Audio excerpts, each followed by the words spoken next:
अग्नि बुझ जाती है, वैसे ही थोड़े समय में उसका चित्त शांत हो जाता है। इस प्रकार जब काम वासनाएं चोट करना बंद कर देती हैं और समस्त वृत्तियां अत्यंत शांत हो जाती हैं, तब चित्त ब्रह्मानंद संस्पर्श में मगन हो जाता है और फिर उसका कभी उत्थान नहीं होता। जो सन्यासी पहले तो धर्म, अर्थ और काम के फूल कारण गृहस्थाश्रम का परित्याग कर देता है और फिर उन्हीं का सेवन करने लगता है, वह निर्लज्ज, अपने उगले हुए खाना खाने वाला कुत्ता है। जिन्होंने अपने शरीर के आत्मा मृत्युग्रस्त और विष्टाक्रमी अनुराग समझ लिया था, वह ही मूढ़ फिर उसे आत्मा मानकर उसकी प्रशंसा करने लगता है। कर्म त्यागी, गृहस्थ, त्यागी, ब्रह्मचारी, गांव में रहने वाला, तपस्वी, वानप्रस्थ और इंद्रिय लोलुप सन्यासी, वे चारों आश्रम के कलंक हैं और व्यक्ति आश्रमों का ढोंग करते हैं। भगवान की माया से विमोहित उन मूढ़ों पर तरस खाकर उनकी उपेक्षा कर देनी चाहिए।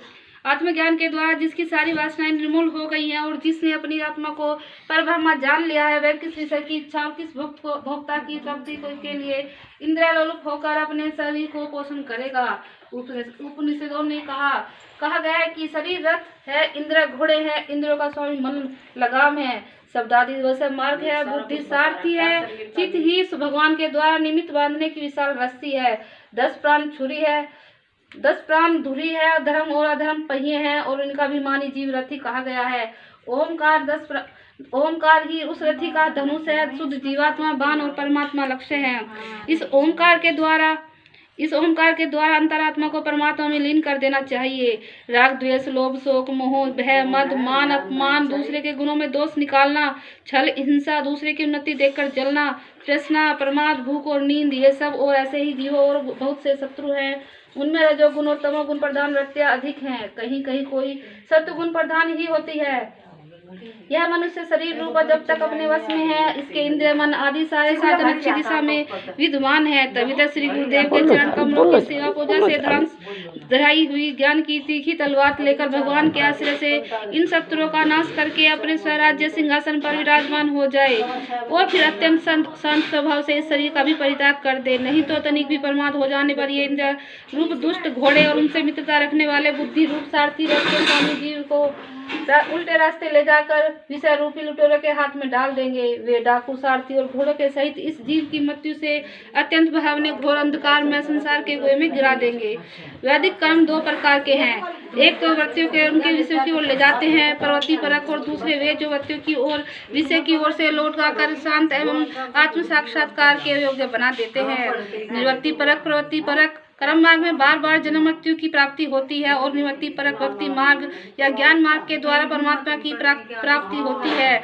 शयन याग आदि हिंसा से कर्म, अग्निहोत्र, दर्श, मून मास, चातुर्मास, पशु याग, सोम याग, वैश्य देव, बलिहरण आदि कर्म इष्ट कहलाते हैं और देवालय, बगीचा, कुआं आदि बनवाना तथा प्याऊ आदि लगाना पूर्त कर्म है। ये सभी प्रवृत्ति परक कर्म है और सब काम भाव से युक्त होने पर अशांति के कारण बनते हैं। प्रवृत्ति परायण पुरुष होने मरने पर चारु मूढ़ा आदि यज्ञ संबंधी द्रव्यों के सूक्ष्म भाग से बना हुआ शरीर धारण कर धूमा भिवानी देवताओं के पास जाता है। फिर क्रम से रात्रि कृष्ण पक्ष और दक्षिणायन के अभिमानी देवताओं के पास जाकर चंद्रलोक में पहुंचता है। वहां से भोग समाप्त होने पर अमावस्या के चंद्रमा के समान क्षीण होकर वृष्टि द्वारा क्रम से औषधिलता अनोवीर्य के रूप में परिणत होकर प्रत्यान मार्ग से पुनः संसार में ही जन्म लेता है। युधिष्ठिर, गर्भाधान से लेकर अत्यंत पर्यंत संपूर्ण संस्कार जिनके होते हैं उन्हें द्विज कहते हैं। उनमें से कुछ तो पूर्वक प्रवृत्ति मार्ग का अनुष्ठान करते हैं और कुछ आगे कहे जाने वाले निवृत्ति मार्ग का। निवृत्ति परायण पुरुष इष्ट पूर्त आदि कर्मों से वे होने वाले समस्त योगों के विषयों का ज्ञान कराने वाले इंद्रियों में हवन कर देता है। इंद्रियों की दर्शनादि संकल्प रूप मन में वैकारिक मन को परावाणी में और परावाणी को वन समुदाय में, वन समुदाय को ओम, 3 स्वरों के रूप में रहने वाले ओमकार, ओमकार को बिंदु में, बिंदु को नाद में, नाद को सूत्रात्मा के रूप में, प्राण को ब्रह्मा में लीन कर देता है। वह निवृत्तिनिष्ठ ग्रामी क्रम से अग्नि, सूर्य, दिन, सायकाल, शुक्ल पक्ष, पूर्णमासी और उत्तरायण के सभी अभिमानी देवताओं के पास जाकर ब्रह्मलोक में पहुंचता है। वहां के भोग समाप्त होने पर वह स्थूलोपाधिक विश्व अपनी स्थूल उपाधि को सूक्ष्म में लीन करके सूक्ष्मोपाधिक तेजस को हो जाता है। फिर सूक्ष्मोपाधि को कारण ले करके कारणोपाधिक क्रिया रूप से स्थित होता है। फिर सबके सूक्ष्म रूप